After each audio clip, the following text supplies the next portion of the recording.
siya ng pagkasira. So, if you, kapag po tayo namuhay sa flesh po natin, sa laman po natin, mamamatay po tayo. So, all these verses po talks about if you live according to your flesh, you will die. Dahil po ang flesh po ay ayaw po ng disiplina. And it equals to death. Bago ko umalis niya na, baka nalilito sila. Alam niyo ba yung ibig sabihin ng flesh? Ay, Yung word na yan. Ano yung flesh na yan? Oo, laman yan, pero ano ibig sabihin nun? Sige, kaya dito. Hindi ko matandaan kung sino nag-topic niyan. Hindi pala po kayo ni DJ. Ano yung ba sinabi mong tawag ng laman? Hindi yung gutom ka kung saan mo nang kumain ng laman, ha? Ano yung laman? Ano yung laman? Sabi, tama ako, kailangan ma-explain lang natin kung ano yung ibig sabihin ng laman. Yung flesh. Ano yan? Ay, yung flesh po, ito po yung sinabi na sabi na po ni Mami na ito po yung tawag ng laman. Ito yung po yung mga makasalanan na gawain na gusto natin at hindi gusto ng Panginoon.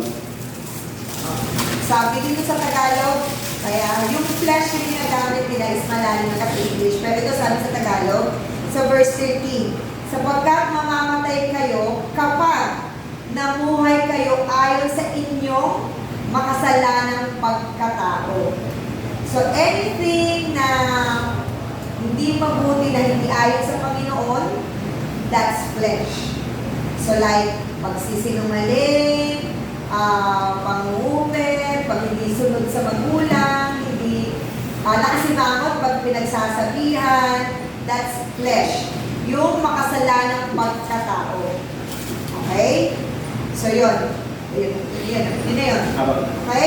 Malinaw tayo. Pag sinabi ng word flesh, hindi yan karne, hindi yan balat ko o laman ko, but rather makasalanang pagkatao ko.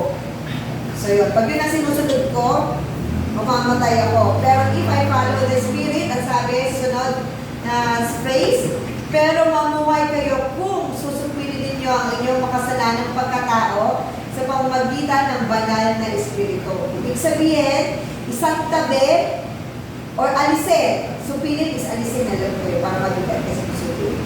Alisin na yung pagsisinungaling, pag pinapagalitan na kasimangot, ayaw na pagalitan, pinagsasabihan na kasimangot, magladra, ano yung ipapalit natin? Yung mga word na sinabi mo ulit? Very good. At ano yung meron sa banal na Espiritu? Yes. Malinaw? Nagkaintindihan tayo? Okay. Hindi na tayo namumuhay sa flesh, ha? Saan tayo namumuhay? Very good. Go. Thank you. So sabi naman po dito sa Proverbs chapter 3 verse 12, because the Lord disciplines those He loves, as the Father the Son He delights in. So totoo naman, sinabi po din na yung tinutumpak po ng Panginoon yung kanyang mga mahal. Di ba po mahal po tayo ng Panginoon? Mahal po tayo ng Panginoon. So, ito po, example po, a parent will correct and discipline their children because they love their children and they want what is best for their children. So, totoo naman po, naalala ko lang po na dati po na pinalo po ako ng magulang ko, yung papa ko. And hindi ko pa po maintindihan noon, nung time na yon kasi po, hindi ko rin po alam yung nagawa ko po noon. And hindi ko rin po alam kung bakit niya po ako pinalo. Pero ngayon po, naintindihan ko na po kung bakit niya ako pinalo. Dahil po, mahal niya ako and ayaw na pong maulit yung ginawa ko po na yung mali. Katulad po ng ating Panginoon, our Father will correct and discipline us because He wants the best for us and because He loves us.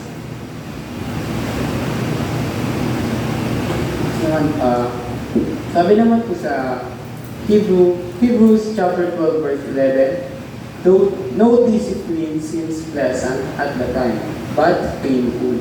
Later on, however, it produced a harvest of righteousness and peace for those who have been trained by it. So yun po yung gusto ng Panginoon sa atin, maging righteous. So minsan po talaga marahil po, wala po talagang, may mga disiplina po talaga na masakit. Ayun po sabi po dyan, but painful. Apo. Minsan po talaga yung disiplina ng Diyos, masakit, pero later on, it produces a harvest of righteousness. So marahil minsan talaga, pero ang ibig sabihin lang po nun, ay mahal niya po tayo, kaya niya po tayo dinidisiplina. So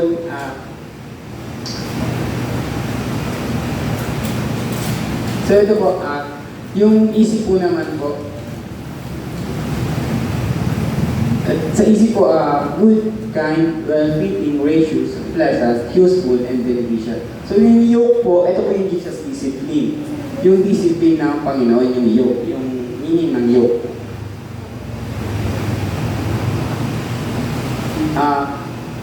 Gusto ko pong mag-focus po muna tayo sa pinakadulo po ng definition po ng easy, yung beneficial po. So hindi lang, yung disiplina po ng Panginoon, hindi lang po siya basta punishment but have benefits. Hindi lang po, meron pong benefits yung disiplina sa atin ng Panginoon. Ayun po yung righteousness, ay yung harvest of righteousness. And yung burden naman, so yan po yung easy is beneficial. Yung sa burden naman po, something carry, responsibilities. Balik ka ng saglit. Diba? Sorry. Naintindihan niyo to? Ito sa baba, beneficial. Yung beneficial po yung may benefits po sa atin. Nakigets niya? Pero wag natin isipin na yung pagdidisiplina ng Panginoon ay punishment. Hindi nagpapunish ang Panginoon, siya ay nagdidisiplina. Kasi katulad nga nung Hebrew 12:13, Hebrew 12:11, dinidisiplina niya tayo ngayon, pero sa bandang muli, doon tayo mag-direct ng magandang buhay. Kasi hindi natin nakikita hinaharap. Ngayon, hinaharap. Kasi nakikita ng Panginoon ano yung mangyayari sa atin kung hindi niya tayo didisiplinahin ngayon pala. Nagigets niyo? Pagpupunta tayo dito, bago pupunta dito, dadaan ka sa co-op.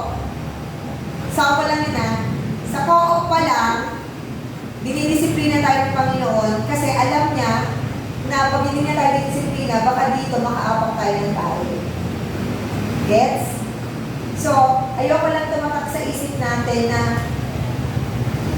pinapunish ako ng Panginoon. No, hindi na tayo ipapunish kasi ang Diyos ay mabuti. Kundi, anong ginagawa sa atin? Dinidisiplina tayo. Kasi ayoko, pangit kasi imahe pag gano'n pag pinapunish ako. Oo. Sa dulo tayo paparusahan. Yung napunta tayo sa salamat. Go. Yun po. Then, yung next naman po, yung burden po. Ay, pakiulit lang po yung sa yoke po, yung Yoke is Jesus discipline. Opo. And yung Burden. Easy. yung easy po, ayun po naman po yung beneficial. Opo. And dito naman po tayo sa burden. Ito po naman po yung Jesus' responsibility. Opo. So ano po ba yung responsibility ni Jesus?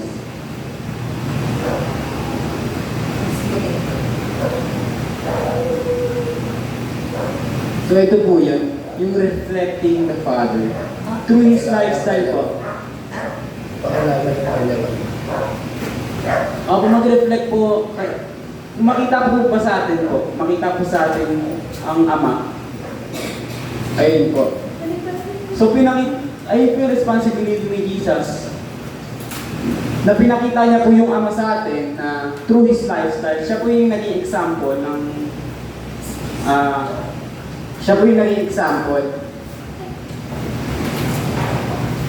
Ito naman po yung life, not heavy, money. manageable way. So, it's easy to carry the responsibility of Jesus Christ. It's easy to live like Jesus Christ. Madali po ba mamuhay katulad ni Jesus Christ? Hindi po. Ay, katulad sa...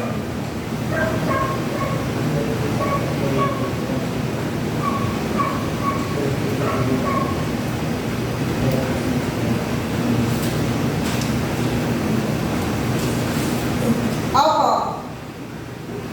Opo. Opo. Say ba, Opo. Kasi katulad ng first na sabi natin sa Matthew 11:30, kung ibibigay natin sa Panginoon ang pagdidisiplina, magiging beneficial ito para sa atin kasi responsibility ng Panginoon ay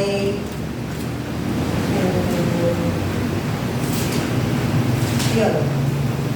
So yun po. Namapagaan ang lahat ng bagay. So yun po, sabi nga po sa Philippians chapter 4 verse 13 I can do all things through Christ who strengthened me.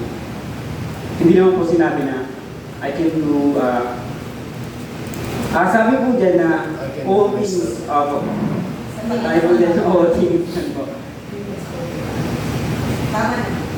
So ito po yung mga, ano po ng word nila. Supporting verse. So yun yung po yung discipline. Easy, beneficial.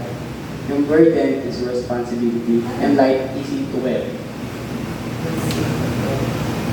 Ayun na po. Tapos na? Di ba po? Makakatawa. So yun po, balik po tayo dun sa main verse po. Apo. And may binago lang po tayo ng kaunti po. Apo.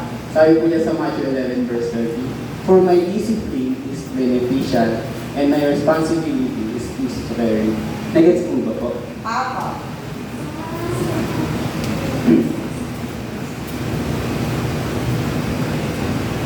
So madali po ba?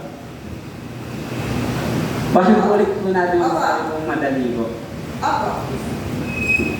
Paano po naman? Gusto niyo pong maliwanagan. Ano? Sige, ito. Pa?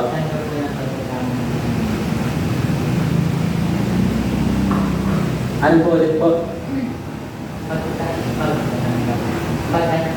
Parang yung discipline ko ng Panginoon sinasabot din sa buhay. Para yung mga pinagagamit ko ng buhay, mga pagsulong ko. Pero sa natin ang bago dahil lagong ginagamit tao rin. Yung responsibility po ni Jesus, madali po na. Yung mag-reflect, i-reflect yung Father, madali po ba? Opo. Kasi I can do all things through Christ. That's it. Bakit? Bakit? Kailangan maging positive tayo. Opo! Sorry, ito po. Kailangan maging fair. Kailangan natin i-absorb na magiging easy yan kasi kasama natin ang Diyos. At basta may discipline ni Lord kung saan niya tayo lalagay. So yun po, move na po tayo dito. So, ito po. How can it become easy and light? So yun po, may magbabago po dito na sa verse po na to, sabi po dyan, for my yoke is easy and my burden is light. Ano po yung mga naka-highlighted po na word? My yoke and my burden. So hindi po burden, ay hindi po yoke ng iba, hindi po burden ng iba, kundi po, sino po yung nagsabi po niyan? Si Jesus. Si Jesus po. So hindi po burden natin, hindi po yoke natin, kundi po yoke and burden ni Jesus po. So Jesus yoke and Jesus responsibility.